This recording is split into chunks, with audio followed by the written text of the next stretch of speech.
Why don't we just go out and have a drink at a bar? That guy should. No. I have a stair fetish, in case you didn't get that from all the other movies. That moment, I'm left with kind of, really? It's like, oh my gosh. And so it begins.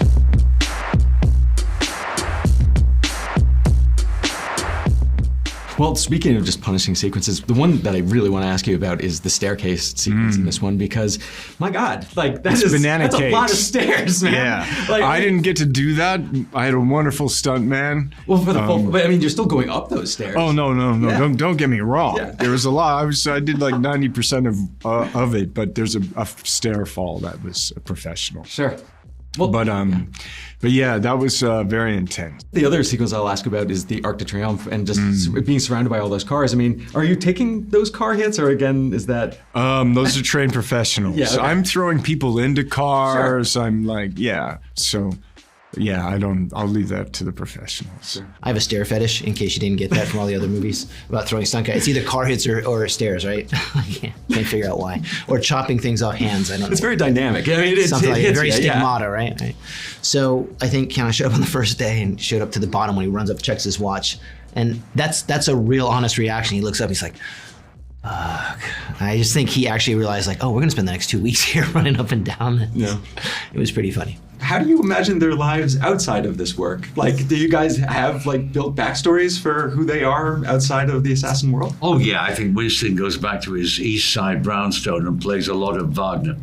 That guy should.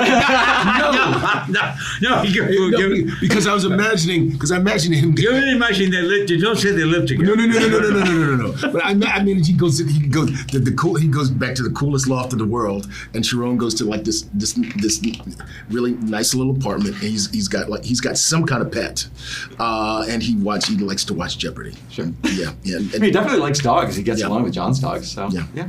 Oh, I like that idea with Winston going back to his brother. I never asked him. Making a cup of tea, booking his Hockney on the wall, the one Hockney on the wall, and playing a bit of Parsifal. You know? Thank you very much. Well, it's canon now. You said it. I'm curious just how you kind of went about filling in the gaps for yourself in his personal backstory.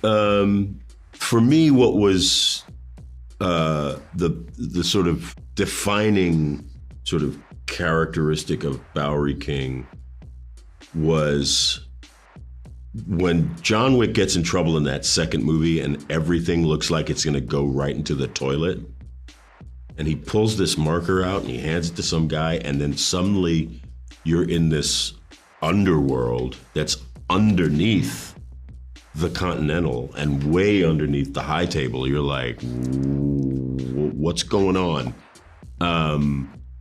That he is the safest when he's with the Bowery King. Mm-hmm. Like when he's with the Bowery King, he's completely safe.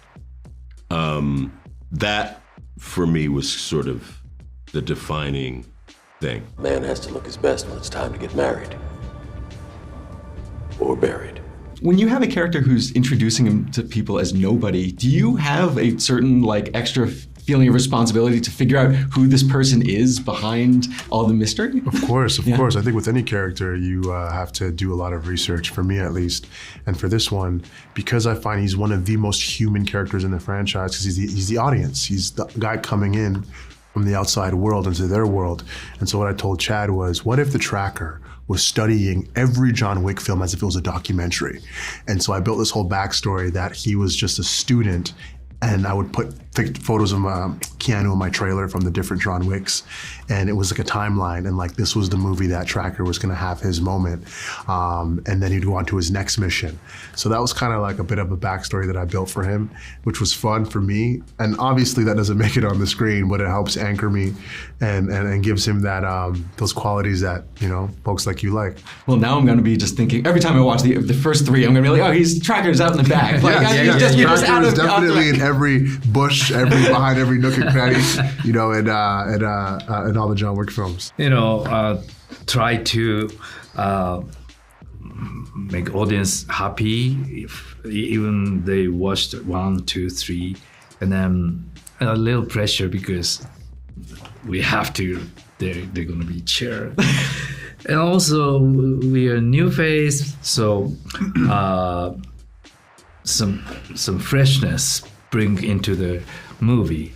So that was a fun part. It's not lost on me the magnitude of what this movie has done for people.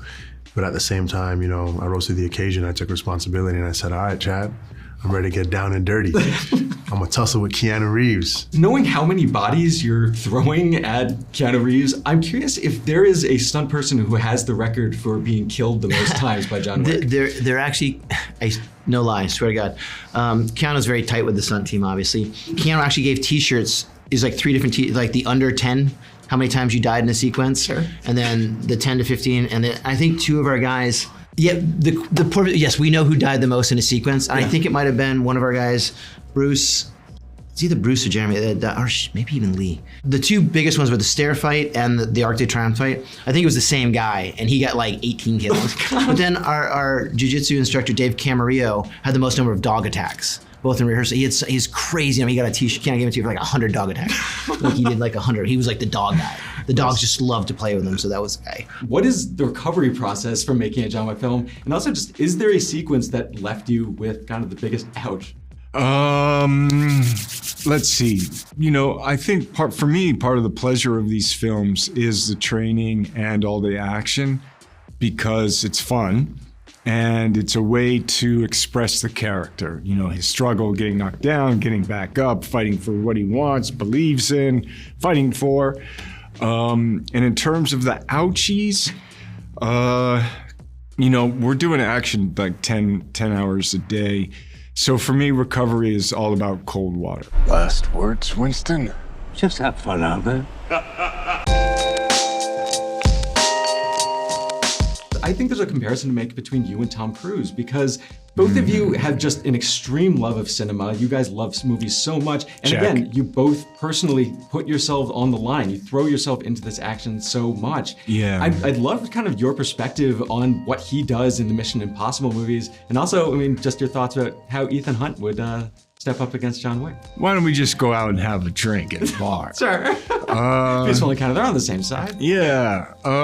No, what Tom Cruise does is extraordinary and special, and something that, again, another legend in another universe. You know, he's doing something. I'm more like on the ground playing in the mud, and he's like flying and jumping and outside of buildings and helicopters, fighter jets. So what he's doing in terms of the events that he's participating in, I think is extraordinary, and his passion for it, his skill, his talent, just shines. And I think we're just the beneficiaries of his excellence, you know. And he's inspiring. And I think one thing I could say is that I share, you know, as you spoke about, the passion for movies and for, you know, we're lucky to be there, and we're just trying to have fun and hope people like what we do. And both of you are going to be in the upcoming John Wick spinoff, Ballerina. Yeah. And I'm just hoping you could talk about just working with Ana de Armas, kind of your character's dynamic compared to what Keanu did with John Wick and you guys. She was great. I was in, Prague last November, December? It was December, yeah. She was terrific. I mean, we have a long scene together, and she was great. Yeah. Well, I had a short scene with her. Yeah. But, I mean, she's just so dynamic. And I mean, I haven't, I wasn't there for any of the action, but given what I read in the script, it's going to be a hell of a film. Yeah, Keanu's in it too. Sure. Yeah. So he'd done all this action with her. She was really up for it. Yeah. I'm stoked to see it. The director on the series, Len Wiseman. Len was a director I worked for when I was just a stunt guy, when they were doing the Underworlds and Die Hard 4, I think it was. So visually, I think Len that's why we selected him. And then we one thing I wanted to be very clear of is I wanted to be kind of hands-free of anything to do with it, because I just wanted, I think the best way for a property to expand is to kind of bring in some ideas. I think Len was great wanting to understand themes and looks and how we do the process of John Wick, because it is a little anti-systematic, I guess, or anti-logical probably, illogical. And then Len kind of took that and kind of rolled it off. But then when, I've gotten to meet Anna a few times, and Keanu obviously had known her from other projects, and she shares a lot of the same attributes that Keanu does. Like, she's got that I'm going to make this mine and do something cool with it. And Len is, I think, the perfect director to let somebody expand that way. So I would say that's probably the most important thing is she gets it, but in her way, and I think that's what a franchise needs to expand. We are now at a point in this franchise, we are seeing multiple kind of spin-offs developing. I'm curious if that's something that you'd be interested in exploring. I wouldn't have a problem with that. Yeah. I mean, certainly if that was on the table, I would be very excited about it. I read a script a long time ago of a movie that Keanu wound up doing, that they wanted me to do a part in, and I opened the pages and I read it. I read the first 2 pages of it, and I had this premonition that I would work with him. It just wasn't going to be that movie. And it turned out that was true. And then, like, I don't know, maybe 5 or 6 years later, we wound up doing The Matrix together. So, you know, I'm grateful, and I'm really excited about this one, because this one I think is the best one of the Wick's franchises. Mm-hmm.